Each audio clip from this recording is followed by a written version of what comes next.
What is your best story when you realized you were surrounded by idiots? 10 years ago, I was on the cheerleading squad in high school. We had an Indian girl on the squad, and when we introduced ourselves, she jokingly said, "I'm so-and-so, but most people just know me as that Indian chick." She was the only Indian student in the whole school. This was rural Virginia. One of the freshman girls looks in awe and asks, "Oh, what tribe?" The Indian girl responds, "No, I'm actually an Indian person." To which another freshman girl replies, "Yeah, but like what kind?" Again, "No, I am an Indian person from the country of India." A third freshman girl pipes in, "Okay, but which tribe is that?" So many stereotypes were confirmed in a single afternoon. I'm not making fun of cheerleaders. I love cheerleading, but I guess we just had a dumb batch that year. Hey, at least they were enthusiastic about learning. Seriously, though, I guess everyone has their idiot moments or are just plain ignorant sometimes. I used to be a flight attendant for a regional airline in Colorado during the time the economy crashed. Suddenly, there was a demand for cheap flights in and out of Aspen because the rich were no longer as rich and needed affordable airfare. This particular flight was one of our first flights out of Aspen. This particular flight was delayed due to bad weather. First, I was stuck in the terminal with a bunch of grown child adults who couldn't grasp the fact that takeoff times were not in our control. They constantly whined at me like it was personally my fault that it was snowing too hard to leave. When it was time to board the flight, one particularly snobbish woman left her stroller on the tarmac and demanded I retrieve it for her as she boarded. This is a huge no-no as I can't leave my post while boarding. Then, she lip-synced to me halfway through boarding that we needed to close the freaking doors and go. No woman, we still have 30 more passengers boarding.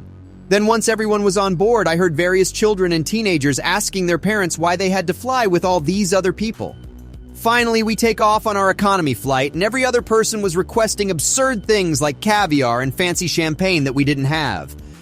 Then as we got close to Denver, we had bad turbulence, so the captain asked us to prepare the cabin for an early landing. When I asked people to put away their electronic devices, all hell broke loose.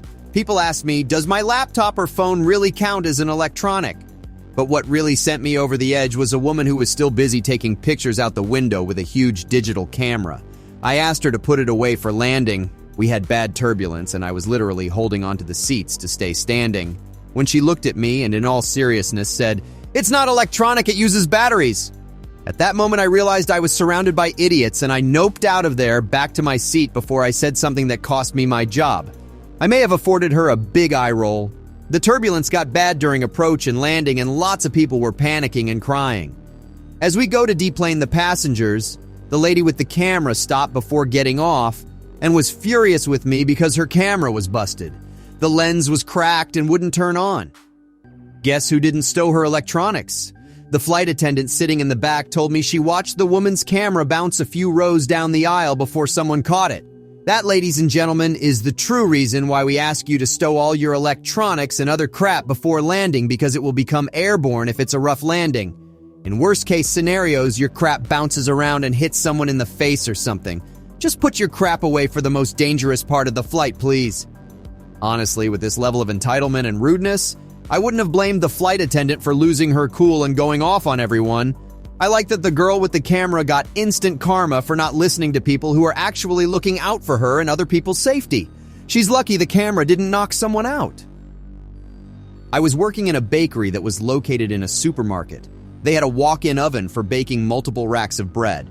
It was severely neglected as there was tons of carbon buildup on the walls. So I took a scraper and was doing my best to scrape off several layers of carbon that had probably been there for years.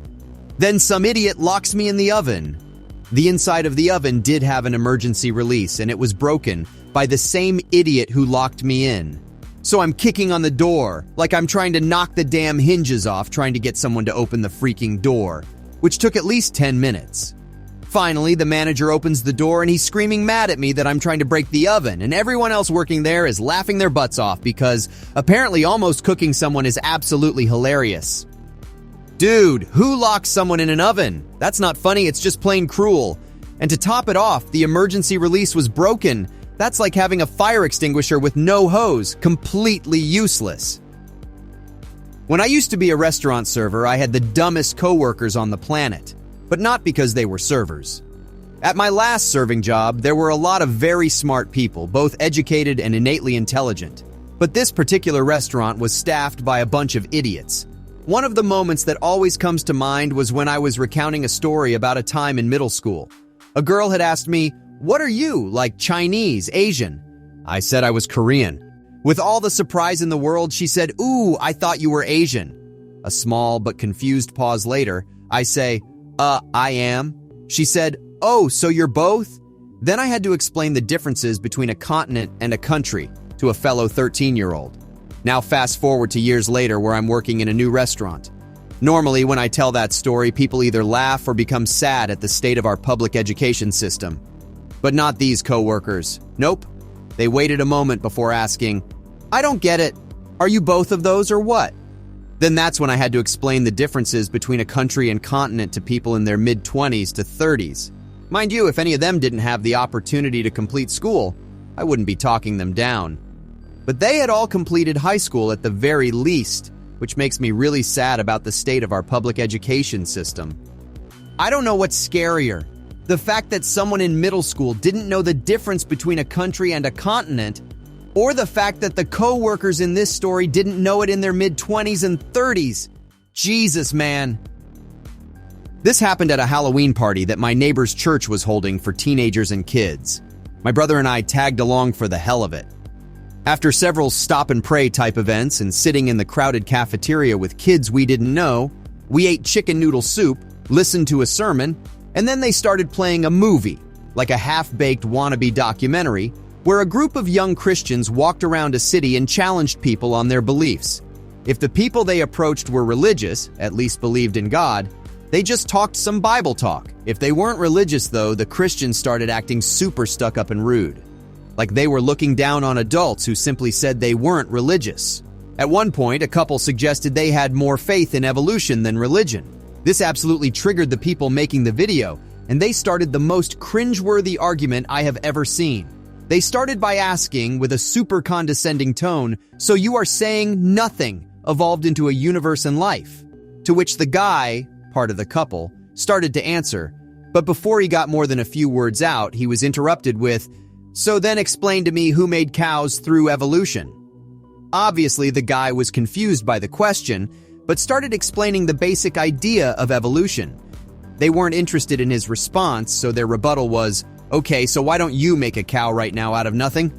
Which was followed by silence, and the couple just sitting there with an absolutely puzzled look on their faces. The video group then responded with, "Yeah, I didn't think so," and acted like they just dropped a knowledge bomb on the couple. All throughout this video, my brother and I were looking at each other and rolling our eyes. But after seeing that part, I couldn't take it and burst out laughing at how stupid the argument was, and how the ignorant young adults making the video thought they put the entire theory of evolution in a checkmate from that ridiculous question. As I was trying to settle down, I was getting a ton of dirty looks from not only the other teenagers, but most of the parents who were helping host the event as well. I felt like I had a pentagram tattooed on my forehead for the rest of the night. Needless to say, I still can't believe that a video like that was published and screened in any serious context. Well, that's one way to ruin a Halloween party. I can just imagine the awkward silence and judgmental stares when you burst out laughing. But seriously, who in their right mind thinks they can win an argument about evolution by asking someone to magically create a cow out of thin air? Talk about a moo point! A few months ago, the company I work for was going through some pretty deep corporate restructuring. So my boss's boss, Robert, the district manager 3 rungs higher on the ladder than myself, was walking around with a group of other suits from New Jersey fixing problems and non-productivity concerns. They come up to the area where I'm in charge, and Robert tells me in front of all these suits that I was 18% effective yesterday. 18 freaking percent. I tell him that can't be possible. He shows me an Excel file, and I'm trying to explain how all these numbers are wrong, the formulas are incorrect, and that none of it makes any sense. I have no clue where these numbers could have even come from. I ask him what kind of productivity I would need to achieve to hit 100% effectiveness. He and the series of suits whip out their cell phones and start trying to drum up the math on calculators. It's an awkward moment where everyone is on their phones drawing up numbers based on more numbers that are all totally incorrect. I was just shocked that I was surrounded by guys and girls making 4 times more than I do. fumbling with each other, struggling to put together basic mathematical problems. None of them were willing to concede that they had absolutely no idea what the heck they were doing. None of them wanted to concede that the guy who's been doing this for 10 years would know this crap better than they do. I thought Kafka had over-exaggerated the bureaucratic hell presented in his works, but at that point, I was living it in real time. Sounds like a classic case of corporate bureaucracy and incompetence, and the poor guy had to deal with clueless higher-ups who couldn't even do basic math. Sheesh, man. I had an internship in the local government once. The department I was working for instituted a new committee to be run by representatives of the community and members of the political parties in town. It wasn't a huge deal, so the people that showed up either really cared about the issue or were scraping the bottom of the political barrel. There was this one guy representing a party. I hate to stereotype, but he looked very much like he spent most of his time playing World of Warcraft in someone's basement, which is not a bad thing, but kind of not what I look for in a political representative. Adding to this, the dude brought his mom to the inaugural meeting. She kept telling him what to do in Greek from across the room. And here's what sealed it for me that the local government is not in my future. This guy, who is clearly not your top-tier politician, made exactly one contribution to the meeting that day. While electing a leader for the committee, for which there were 2 people standing, he asked if you get to cast more than 1 vote. I repeat, this dude asked if he could have more than 1 vote on a question with only 2 possible answers. He held us up for 5 minutes on that question, and that was not even the most inefficient thing I saw in local government while I was there. Looks like the local government committee had their very own NPC show up. Not only did he bring his mom to the meeting, but he also asked if he could cast more than 1 vote for a 2-person race. I'm surprised he didn't ask if he could respawn after losing. It happened just a few days ago in Egypt. As a 9th grade student, I am used to my teachers expressing their political opinions in class. However, I have different opinions on almost every political topic, so I usually avoid discussing them. But this time was different. Our teacher was talking about the Korean splitting and started going on for a while, even managing to sneak in some politics while discussing a different topic as usual. I didn't speak up as usual, but I felt the need to ask a question when it got to the last part. He mentioned how the splitting of the 2 Koreas made South Korea and North Korea both weak countries. Although I don't know much about the strength of a country, I decided to comment. I stated that I believe South Korea cannot be compared with North Korea in terms of economics, industry, etc. I also pointed out how North Korea isn't a democracy and that the people there likely aren't happy, as my teacher had suggested. Furthermore, I noted that North Korea violates human rights. In response, my teacher treated me like an idiot, telling me how North Korea has industrial facilities in China, Russia, and tons of other countries, and that it's a very powerful industrial country. This seemed to contradict what he had said earlier. Despite this, I decided to continue the discussion and pointed out how North Korea prevents its citizens from leaving the country. If anyone tries to leave, their family is taken hostage. Additionally, I mentioned how the living conditions in North Korea are not good. However, I soon realized that discussing politics in class was pointless. I reminded myself that I shouldn't talk about politics to my teachers or classmates and decided to stop.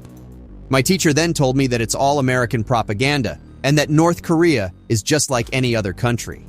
I nodded in agreement, even though I knew I still disagreed with him. Sometimes when your teacher starts spewing political opinions in class, you just gotta nod along like a bobblehead and hope they don't ask you any questions.